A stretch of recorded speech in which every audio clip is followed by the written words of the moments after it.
அனைவருக்கும் வணக்கம். மீண்டும் ஒரு காலையில் உங்களை சந்திப்பதில் மகிழ்ச்சி. எங்களுடைய காணொலிகளை பார்த்து தொடர்ந்து ஆதரவு கொடுக்கறதுக்கு நன்றி. ஆனால் இது மட்டும் போதாது, தொடர்ந்து எங்களுக்கு ஆதரவு கொடுக்கணும். சப்ஸ்கிரைப் பண்ணுங்க, கமெண்ட் பண்ணுங்க, ஷேர் பண்ணுங்க. வீடியோக்குள்ள போகலாம். நாம் இன்னைக்கு எடுத்திருக்கிற விஷயம் அரசியல் தான். அதாவது ஒரு புதிய கட்சின்னு சொல்ல முடியாது, 2 வருஷம் ஆயிடுச்சு. இருந்தாலும் செயல்பாட்டு அளவில் அது இன்னும் புதிய கட்சியாகவே இருக்கு. பெரிய அரசியல் அனுபவமோ போராட்ட வரலாறோ இல்லாத ஒரு கட்சியா அந்த கட்சி இன்னைக்கு இருக்கு. ஆனால் மக்கள் மத்தியில பேசு பொருளா இருக்கு. தொடர்ந்து அது லைம் லைட்ல இருக்கு அப்படி சொல்லுவோம். அது எந்த கட்சின்னு இப்ப நான் உங்களுக்கு ஏகதேசம் நான் சொல்ல வந்தாவே புரிஞ்சிருக்கும். தமிழக வெற்றி கழகம். ஒரு நடிகரா இருந்து தனக்கு இருக்கிற பாப்புலாரிட்டி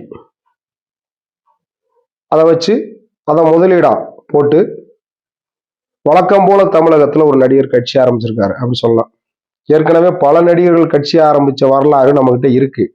டி ராஜேந்தர் முதல் பாக்கியராஜ் வரை இதுக்கிட்ட நிறைய பேர் இருக்காங்க. கார்த்திக்கு, நம்ம சரத்குமார், விஜயகாந்த் அவர்கள், இப்படி இதனுடைய ஆரம்பம் அதிமுகவுடைய தலைவராக இருந்த திரு எம்ஜிஆர் அவர்கள்.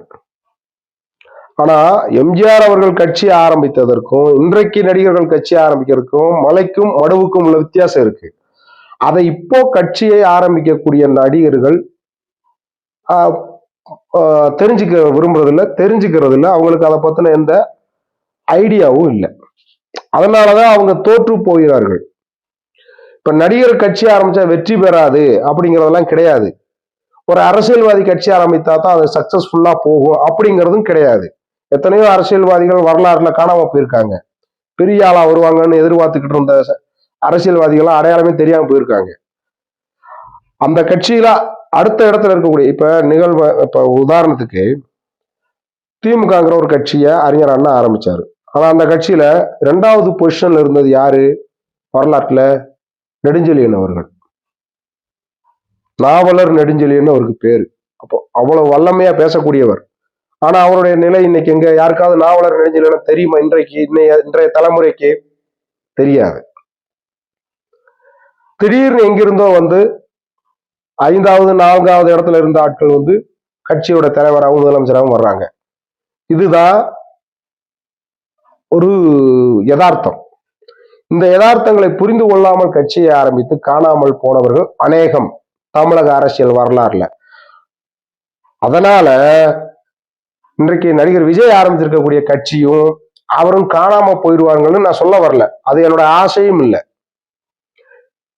இந்திய ஜனநாயக நாட்டுல அரசியல் சாசனப்படி வாக்குரிமை உள்ள அனைவரும், இந்திய குடிமக்கள் அனைவருக்கும் கட்சி ஆரம்பிக்கிறதுக்கும் தேர்தலில் போட்டியிடுவதற்கும் அல்லது அதை கலைப்பதற்கும் உரிமை உண்டு.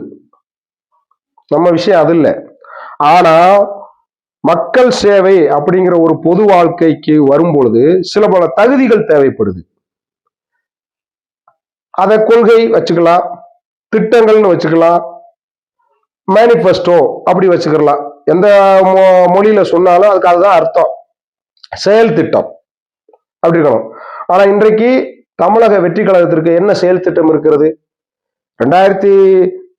2 ஆண்டுகள் முடிஞ்சிருச்சு அந்த கட்சியினுடைய தோற்றம். ஆனா இன்று வரை அந்த கட்சி அதனுடைய அடிப்படை கொள்கை என்னங்கிறத சொல்லவே இல்லை.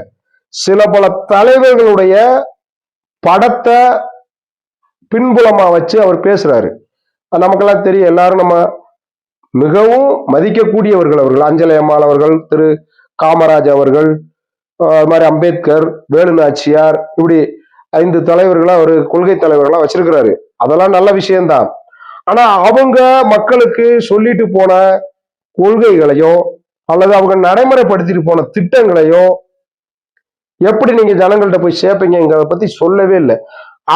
அதாவது ஒரு கட்சியினுடைய அடிப்படை விஷயம் என்ன செய்யணும்னா, அவர்கள் விரும்புகிற அரசியலை முன்னெடுப்பதற்கு மக்களை தயார்படுத்தணும், களப்பணி ஆற்றணும். களப்பணிங்கிறது எங்க இருந்து தொடங்கணும் தெரியுமா? கீழே இருந்து தொடங்குறது இல்ல, ஒரு கிளை செயலாளர்ல இருந்து அல்லது கிளையில் இருக்கக்கூடிய ஒரு உறுப்பினர் லெவல்ல தொடங்குறது இல்ல, மேல இருந்து தொடங்கணும். அரசியல் அதுதான் முக்கியம். மற்ற தொழில்கள் மற்ற விஷயங்கள்ல வேற. ஆனா அடிப்படையில தான் ஒரு கூட்டத்துக்கு தலைமை தாங்கணும், வெற்றியாளர் ஆகணும் நினைக்கக்கூடிய ஒரு நபர் தன்னை அதற்கு தயார்படுத்திக்கணும். அதற்கான தெளிவும் புரிதலும் இருக்கணும், திட்டம் இருக்கணும், அதை செயல்படுத்தக்கூடிய கெப்பாசிட்டி இருக்கணும். இதெல்லாம் இருந்தால் மட்டுமே அரசியல் களத்துல தாக்கு பிடிக்க முடியும். அது தமிழ்நாட்டில் இல்ல, எங்கனாலும் சரி, எல்லாருக்கும் இது பொருந்தக்கூடியது, அளவுகோல் இது. ஆனா தமிழக வெற்றி கழகத்திற்கு என்ன திட்டம் இருக்கு, என்ன முன்னெடுப்புகள் இருக்கு? ஒண்ணும் இல்லை. அதாவது அரசியலுடைய ஒற்றை வரி நோக்கம்ங்கிறது மக்கள் சேவை தான். அந்த மக்கள் சேவையை நேர்மையா செய்யணும், அதுதான் முக்கியம். நேர்மையும் தெளிவும் தான் முக்கியம். இந்த ரெண்டு விஷயமே இல்லை யாருகிட்ட? தமிழக வெற்றி கழக தலைவர்கள் கிட்ட இல்ல, குறிப்பா விஜய் கிட்ட அறவே இல்லை. மற்றவர்களை பற்றி நம்ம பேச வேணாம், அவர்களாம் அனுபவமற்றவர்கள், புதியவர்கள். தேர்தல் களத்துக்கும் அரசியல் களத்துக்கும் புதியவர்களும் வச்சுக்கிடுவோம். ஆனா தன்னை முன்னிலைப்படுத்தி தான் நாளை இந்த நாட்டை ஆள வேண்டும், அதாவது தமிழகத்தை ஆளணும்னு நினைக்கக்கூடியவருக்கு அந்த தகுதி இருக்கணும் அப்படின்னு சாதாரண ஒரு குடிமகன் அல்லது ஒரு வாக்காளர், கட்சிக்காரனா இருக்குங்கிற விஷயம் இல்லை, எதிர்பார்க்கறதுல என்ன தவறு? இதை விமர்சனம் செய்தா அந்த விமர்சனத்துக்கு பதில் சொல்றது எப்படி சொல்லணும்? செயல் மூலமா சொல்லணும். நாங்கள் அதற்கு தகுதியானவர்கள் அப்படின்னு தங்களுடைய செயல்பாட்டால நிரூபிக்கணும். அதை விட்டுட்டு ஊடகங்களோ அல்லது மற்ற அரசியல், எல்லாருக்கும் அரசியல் கட்சி தொடங்க நடத்துறதுக்கு உரிமை இருக்குன்னு நான் ஏற்கனவே சொன்னேன். இப்ப மற்ற இதர கட்சிகள் அதை விமர்சிக்கும், அதையெல்லாம் கடந்து தாண்டி வெற்றி பெற்று முன்ன வரணும். அதுதான் தனித்திறமை. அப்படித்தான் ஏற்கனவே இருந்த அரசியல் தலைவர்கள், அரசியல் கட்சிகள் வந்திருக்கின்றன. அதுதான் வரலாறு. அப்ப இந்த வரலாறை புரிஞ்சுக்கணும். இப்ப விஜய் அவர்கள் என்ன சொல்றாரு? கொள்கை எதிரி பாஜக, அரசியல் எதிரி திமுக. அப்போ ரைட், அவர் சொல்றத அவருடைய இதுக்கு விட்டுலாம், அதை அவர் தான் முடிவு பண்ணணும், யார் கொள்கை எதிரி யார் அரசியல் எதிரின்னு. அதை நம்ம முடிவு பண்ண முடியாது. ஆனால் உங்களுக்கு என்ன தெளிவு இருக்கு அந்த விஷயத்துல? கொள்கை எதிரியை எதிர்த்து பேசுறீங்க, அப்ப உங்க கொள்கை என்ன? மத சார்பின்மையா, இல்ல மத அடிப்படையிலையா, இல்ல சோசியலிசமா? ஒண்ணும் இல்ல. உங்க கொள்கைன்னு நீங்க எதையுமே அறிவிக்கல. ஆட்சிக்கு வருவோம் 2026ல, அது எப்படி வேணாலும் வருவோம். அரசியல் எதிரி யாரு? திமுக. ஏன்னா இப்ப ஆளுங்கட்சி, ரூலிங் பார்ட்டி திமுக. அப்ப அவங்களை எதிர்த்து சண்டை செஞ்சாதான் மக்கள் மனசுல நம்ம இருக்க முடியும். இவன் நல்லா பேசுறான்டா, நல்லா செய்யறாப்லடா அப்படிங்கிற ஒரு இது வரணும். அதுக்காக மட்டுமே திமுகவை அரசியல் எதிரியா அறிவிச்சு எந்த கூட்டத்துக்கு போனாலும், அது பேசுறது 5 நிமிஷம் தான், ஆனா அந்த 5 நிமிஷமும் திமுகவை விமர்சிக்கிறதுக்கே செலவிடுறாரு விஜய் அவர்கள். அது ஒரு நல்ல போக்கு இல்ல. ஒரு விஷயம் என்னன்னா, அதாவது ஒரு அரசியல் அல்லது ஒரு அரசு உத்தியோகத்துக்கு படிக்கக்கூடியவர்கள் அல்லது யாராவது இருக்கட்டும், ஒரு துறையில சிறந்தவர்களா இருக்கணும்னா அந்த துறையை பற்றி மட்டுமே தெரிஞ்சிருந்தா போதும். இப்போ உதாரணத்துக்கு அறிவியல் விஞ்ஞானி ஆகணும், சயின்டிஸ்ட், அறிவியல்ல அவங்க சிறந்து விளங்குனா போதும். ஒரு கணித மேதை ஆகணும்னா கணிதத்துல சிறந்து விளங்குனா போதும். ஒரு மொழி புலமை இருக்கணும்னா அவங்க எந்த மொழியில புலமை அடையணும், பெரிய ஆளா வரணும், ஒரு எழுத்தாளரா வரணும்னா அந்த மொழியை திறம்பட கத்துக்கிட்டா போதும். அந்த மாதிரி அரசியல்வாதி இருக்க முடியாது. அரசியல்வாதிக்கு அனைத்தும் தெரிஞ்சிருக்கணும். ஏன்னா இதையெல்லாம் சேர்ந்ததுதான் அரசியல். இதை அனைத்தையும் கட்டுப்படுத்தக்கூடியதுதான் அரசியல். இதை அனைத்தையும் செயல்படுத்தக்கூடியதுதான் அரசியல். அதுக்காகத்தான் இந்தியாவில் ஐஏஎஸ்ங்கிற ஒரு படிப்பவே வச்சிருக்காங்க, இந்தியன் அட்மினிஸ்ட்ரேட்டிவ் சர்வீஸ்னு. அவங்க எல்லாம் விஞ்ஞானிகள் இல்லை, ஆனா இத்தனை துறைகளையும் ஒன்னா கண்காணிக்கணும், செயல்படுத்தணும். அப்ப இதுக்கு அடிப்படையான அறிவு வேணும், ரொம்ப மிக நுட்பமான அறிவு வேணும். இந்த நுட்பங்கள் தெரியாத ஆட்களால இந்த நாட்டையோ இந்த மக்களையோ நிர்வகிக்க முடியாது. அந்த அதிகாரிகளை நிர்வகிக்கிறவன் தான் அரசியல்வாதி. அப்ப அவங்க எவ்வளவு தெளிவா இருக்கணும், எல்லா துறைகளிலும் அறிவுள்ளவர்களா இருக்கணும், நிபுணரா இருக்கணுங்கிற அவசியம் இல்லை. நிபுணர்களை நம்ம கூட வச்சுக்கலாம், அரசியல் ஆலோசகர், வியூக வகுப்பாளர், ஸ்ட்ராட்டஜிக் ஸ்பெஷலிஸ்ட், இப்படி எப்படி வேணாலும் சொல்லிக்கலாம், அப்படி வச்சுக்கலாம் நீங்க. ஆனா அடிப்படையில நமக்கு அந்த தெளிவு இருக்கணும், அறிவு இருக்கணும். இந்த விதமான புரிதலோ தெளிவோ தாவேகா தலைவர் விஜய் கிட்ட இருக்கிறது மாதிரி எனக்கு தெரியல.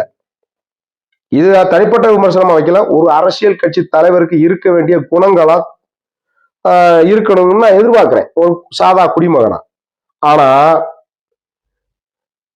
அடுத்து 2026 சட்டமசபை தேர்தலே ஆட்சிக்கு வரணும்னு ஆசைப்படக்கூடிய விஜய் அவர்கள் அதற்கு என்ன விதமான செயல் திட்டம் வச்சிருக்கிறாரு? இப்போ உதாரணத்துக்கு 2 நாளைக்கு முன்னாடி காஞ்சிபுரத்துல சுங்குவார் சத்திரத்துல ஒரு தனியார் கல்லூரியில ஒரு கூட்டம் நடத்தினாரு, மக்கள் சந்திப்புங்கிற பேர்ல. அந்த கூட்டத்தில் அவர் என்ன பேசினார் உங்களுக்கு எல்லாம் தெரியும், ஏற்கனவே நீங்க பார்த்திருப்பீங்க ஊடகங்கள்ல. அங்க வந்து திமுகவுக்கு பதில் சொல்றாரு, யாருக்குமே பதில் சொல்லல, வெறும் திமுகவை விமர்சிக்கிறாரு. எங்களை நீங்க ஆதரிச்சா, எங்களை நீங்கள் ஆட்சிக்கு கொண்டு வந்தா, அல்லது நாங்கள் எம்எல்ஏக்களாக தேர்ந்தெடுக்கப்பட்டால் நாங்க என்னென்ன செயல் திட்டங்கள் நடத்துவோம், நடைமுறைப்படுத்துவோம், மக்களை இந்த மாதிரியாக முன்னேற்றுவோம் அப்படிங்கிற எந்த வித இதுவும் இல்லை. தமிழக வெற்றி கழகத்துக்கு எந்த செயல் திட்டமும் இல்லை. அவர் வந்து ஏற்கனவே இருக்கக்கூடிய அண்ணா திராவிட முன்னேற்ற கழகத்தையும் திராவிட முன்னேற்ற கழகத்தையும் காப்பி எடுக்கிறார். காப்பி எடுக்கிறதுக்கு நீங்க தேவையில்லை. இப்ப அவங்களும் இலவச திட்டங்களை அறிவிச்சுதான் காலங்காலமா வாக்காளர்களை சுரண்டி ஆட்சிக்கு வர்றாங்க. நமக்கெல்லாம் தெரியும், இலவச பஸ் பாஸ், இலவச போக்குவரத்து, மகளிருக்கு 1000 ரூபா, எத்தனையோ இலவச திட்டங்கள். ஜெயலலிதா அம்மா இருந்தப்ப பெண்களுக்கு இலவச இருசக்கர வாகனம், மாணவர்களுக்கு மடிக்கணினி, இப்படி எத்தனைமோ செயல்படுத்துறாங்க, இன்னமும் செயல்படுத்திக்கிட்டே இருக்காங்க. ஒவ்வொரு ஆட்சி மாறும் போதும் இலவச திட்டங்களோட பெயர் மாறும், அவங்க கொடுக்கக்கூடிய பொருள் மாறும், மற்றபடி இலவசம் தான். அதே அடிப்படையில தான் விஜய் அவர்கள் நேற்று பேசினாரு. நாங்க வந்து ஆட்சிக்கு வந்தா எங்களுக்கு அதிகாரம் கையில கிடைச்சா நாங்க இருசக்கர வாகனம் கொடுப்போம், எல்லா வீட்டுக்கும் கார் கொடுப்போம். இது ஒரு அரசியல் தெளிவுள்ள அல்லது நாட்டை முன்னேற்றக்கூடிய சிந்தனை உள்ள ஒரு தலைவர்கிட்ட இருந்து வரக்கூடிய பேச்சு இல்லை. அப்போ திமுகவுக்கும் அல்லது அதிமுகவுக்கும் மாற்று அப்படின்னு நீங்க சொல்லிக்கிட்டதுல என்ன அர்த்தம் இருக்கு? எந்த மாற்று? இருசக்கர வாகனம் கொடுக்கறத மாற்று, ஜெயலலிதா மாணவர்களுக்கு சைக்கிள் கொடுத்த மாதிரி. அப்ப இது மாற்று இல்லை, ஏமாற்று. அப்போ உங்களுடைய நோக்கம் என்னவா இருக்குன்னா, தமிழகத்தை முன்னேற்றுவதல்ல, தமிழக வாக்காளர்களை முன்னேற்றுவதல்ல, தமிழக மக்களை முன்னேற்றுவதல்ல. முன்னேற்றம்ங்கிறது எல்லா விதத்திலையும் அந்த ஒற்றை வார்த்தையில் அடக்கிறோம். கல்வி, பொருளாதாரம், விஞ்ஞானம், இப்படி எல்லாத்துலயும், விவசாயம். இந்த நோக்கம் இல்லை. முன்னேற்றம்ங்கிறது 4 இலவச பொருட்களை கொடுத்துட்டா மக்கள் நமக்கு வாக்களித்திருவாங்க. இப்ப ஏற்கனவே ஜெயலலிதா அவர்கள் கடந்த ஆட்சி காலங்களில் கொடுத்த இலவச மின்விசிறி, இலவச இந்த அரவை இயந்திரம், கிரைண்டர், மிக்சி எல்லாம் இப்ப எங்க இருக்கு? யாருக்கு வீட்லயே அது இருக்குதா? யாருக்காவது அது உபயோகமா இருக்கா? இன்னைக்கு எங்கேயுமே இல்லை. அப்ப இதனால மக்களுக்கு நன்மை கிடையாது, குப்பை சேருங்கிறத தவிர வேற ஒரு சிறப்பும் கிடையாது. அந்த மாதிரி நீங்களும் குப்பையை கொண்டு வந்து இலவசமா கொடுத்து ஆட்சிக்கு வரணும்னு நினைக்கிறீங்க. உங்களுடைய ஒற்றை நோக்கம், நான் ஏற்கனவே சொன்ன மாதிரி, யாரை முன்னேற்றுவதல்ல, தன்னை முன்னேற்றிக்கிறது. எப்படி?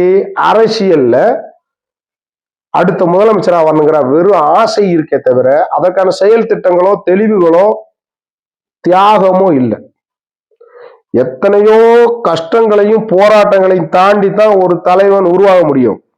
அதுக்காக நாளைக்கு உங்களை குடிச்சு ஜெயில போடணும்னு நான் சொல்ல வரல. ஏன் அதை உங்களை தனிப்பட்ட முறையில் விமர்சிக்கல அப்படின்னா, உங்களுக்கு தெளிவில்லை, உங்களை விமர்சிக்கிறதுல அர்த்தமும் இல்லை. ஏன்னா நீங்க செயல்படவே செயலே இல்லாத ஒரு தலைவர். உங்களுடைய கட்சிக்காரர்களும் கீழே செயல்படல, நீங்களும் செயல்படல.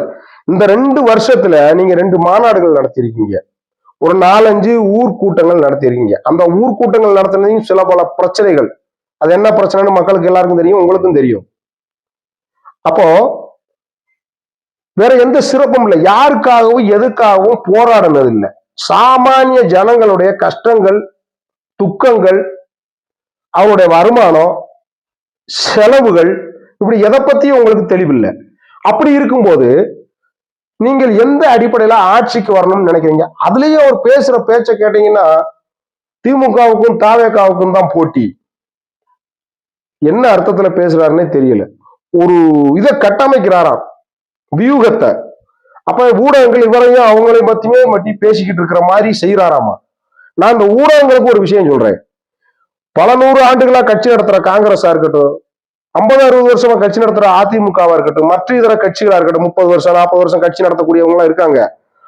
அவங்க செய்யக்கூடிய போராட்டங்கள், செயல் திட்டங்களை ஊடகங்கள்ல நாங்க பார்க்கவே முடியறது இல்லை, பெரும்பாலும் இல்லை.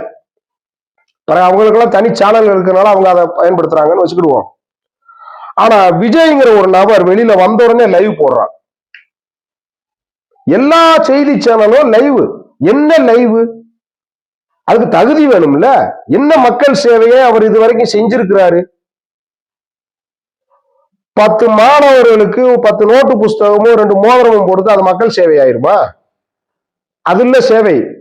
எத்தனையோ மக்கள் விரோத திட்டங்களை அந்த நாட்டில் இருக்கக்கூடிய மாநில அரசுகளும் மத்திய அரசுகளும் கடந்த காலையும் சரி இந்த நாட்கள்லையும் சரி செயல்படுத்துறாங்க. அதை எடுத்து போராடி இருக்கீங்களா? எத்தனையோ ஊர்கள்ல இன்னும் நிரம்பாத கண்மாய்கள், ஏரிகள், குளங்கள் இருக்கு. அதை தூர்வாரணும், அதை சரி பண்ணணும்னு என்னைக்காவது போராடி இருக்கீங்களா? இன்றைக்கும் மின்சார வசதி போய் சேராத தமிழகத்துல கிராமங்கள் இருக்கு. நேற்று கூட ஒரு செய்தி சேனல்ல 50 பேர் இருக்கக்கூடிய ஒரு கிராமத்துக்கு நேற்றுக்குத்தான் மின் இணைப்பு கொடுத்திருக்காங்க. அதை பத்தின செய்தி வந்திருக்கு. அப்ப இதுக்காக நீங்க போராடி இருக்கீங்களா?